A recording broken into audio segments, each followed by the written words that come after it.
Welcome to our continuing series, Questions and Answers for a World in Crisis. Today, Ananda and Bliss, from Sri Aurobindo. In Ananda, our spirit will find its true self. In Ananda, its essential consciousness.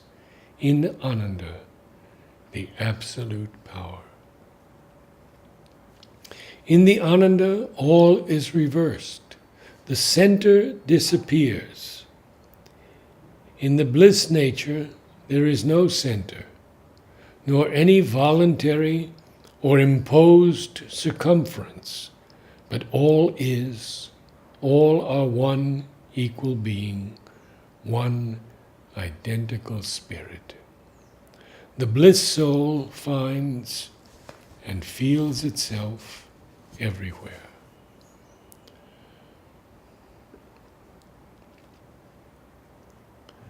For all joy, beauty, love, peace, delight are outflowings from the Ananda Brahman. All delight of the spirit, the intellect, the imagination, aesthetic sense, ethical aspiration and satisfaction, action, life, the body.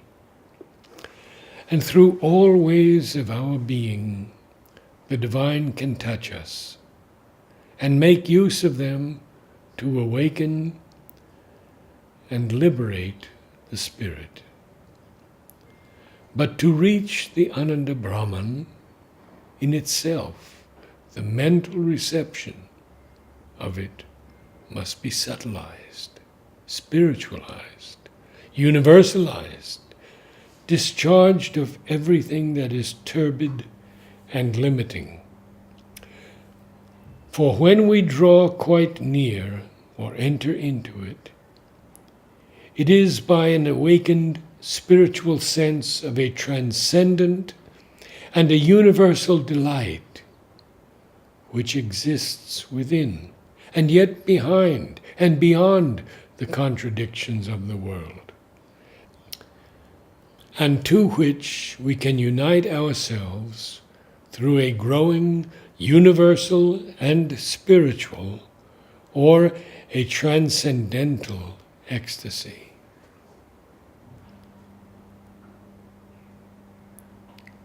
In fact, beauty is Ananda thrown into form. Art is a thing of beauty, and beauty and Ananda are closely connected. They go together. If the Ananda is there, then the beauty comes out more easily. If not, it has to struggle out painfully and slowly. That is quite natural. 14 December 1936. Love and beauty are powers of Ananda, as light and knowledge are of consciousness. Force is inherent in consciousness and may be called part of the divine essence. Ananda is always there, even when Satchidananda takes on an impersonal aspect or appears as the sole essential existence.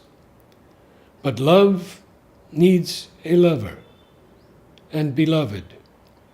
Beauty needs a manifestation to show itself. So in the same way, consciousness is always there. But knowledge needs a manifestation to be active. There must be a knower and a known. That is why the distinction is made between Ananda, which is of the essence, and beauty, which is a power or expression of Ananda in manifestation. These are, of course, philosophical distinctions necessary for the mind to think about the world and the divine. 4 November 1935. That can hardly be realized except by experience of Ananda. Ananda is not ordinary mental or vital delight in things. Rasa is the mind's understanding of beauty and pleasure in it, accompanied usually by the vital's enjoyment of it, bhoga. Mental pleasure or vital enjoyment are not Ananda, but only derivations from the concealed universal Ananda of the spirit in things. 7 November 1935.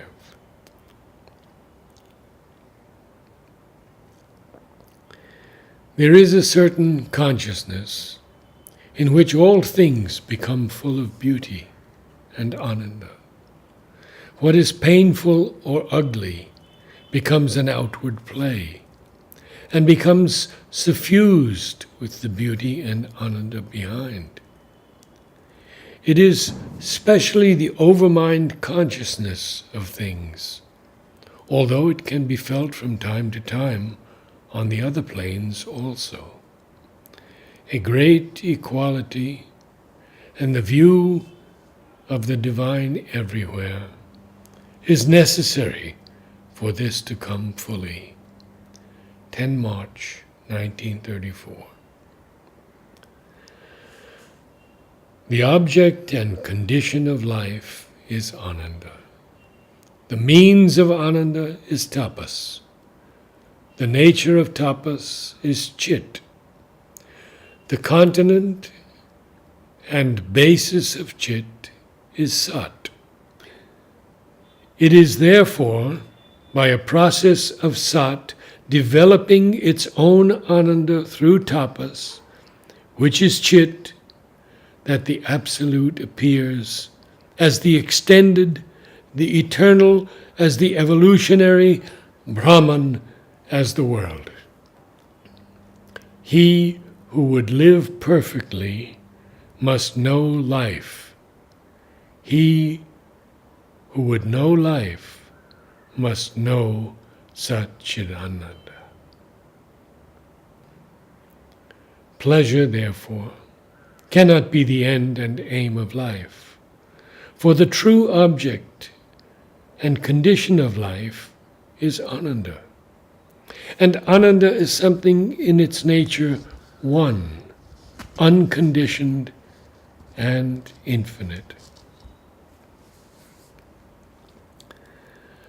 Ananda is in its every fiber a positive of positives. It affirms and rejoices in all that is native to peace. But it affirms too and rejoices in all that peace negates or regards with a sovereign separateness. Ananda is an all-embracing and creative force.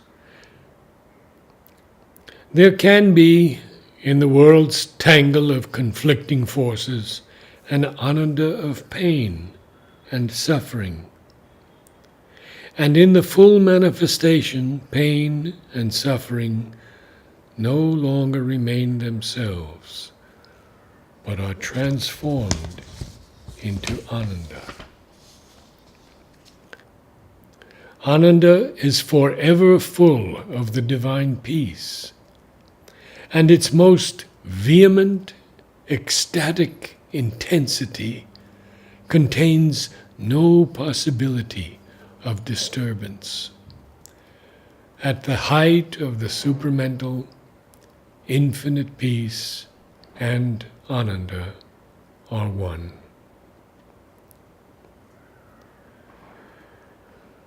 Ananda is beatitude, the bliss of pure conscious existence and energy, as opposed to the life of the sensations and emotions, which are at the mercy of the outward touches of life and matter, and their positive and negative reactions, joy and grief, pleasure and pain. Ananda is the divine counterpart of the lower emotional and sensational being. But the transcendent Ananda is there at the origin and end of all existence. This Ananda is the highest, the best enjoyment. It disposes all aright. For once the Ananda, the divine delight in things, is attained, it sets right all the distortions, all the evil of the world. Ananda is creative. It is jhana, the delight that gives birth to life and world. Only let the things loosed forth on us be of the creation conceived in terms of the truth. And let all that belongs to the bliss, from which, in the Vedic conception, the existence of man, this mental being, is drawn. A secret delight is the base of existence, its sustaining atmosphere, and almost its substance. This Ananda is spoken of in the Taittiriya Upanishad as the ethereal atmosphere of bliss, without which nothing could remain in being.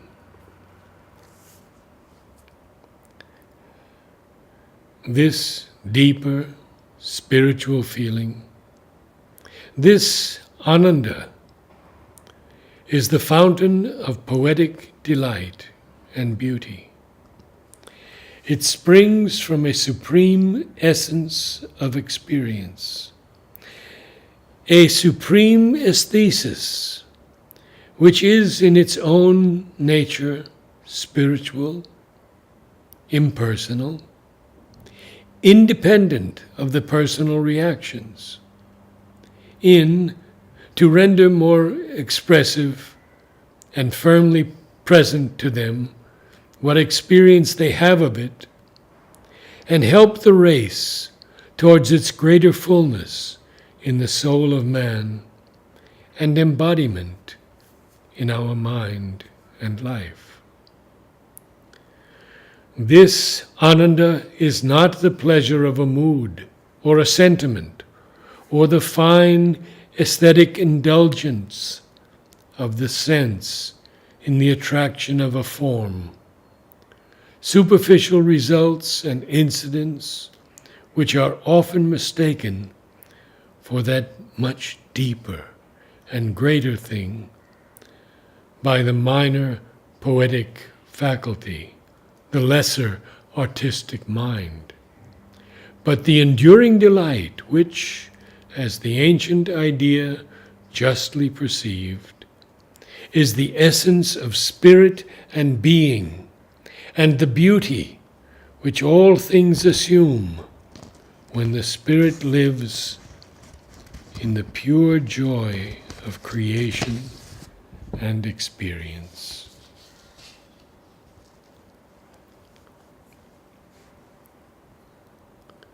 Bliss. 2 passages from Savitri. O mortal, bear this great world's law of pain. In thy hard passage through a suffering world, lean for thy soul's support on heaven's strength. Turn towards high truth. Aspire to love and peace. A little bliss is lent thee from above, a touch divine upon thy human days.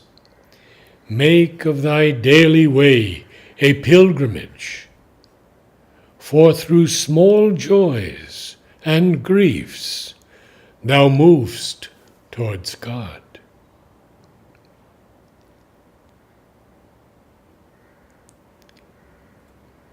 Its bliss is there, behind the world's face of tears.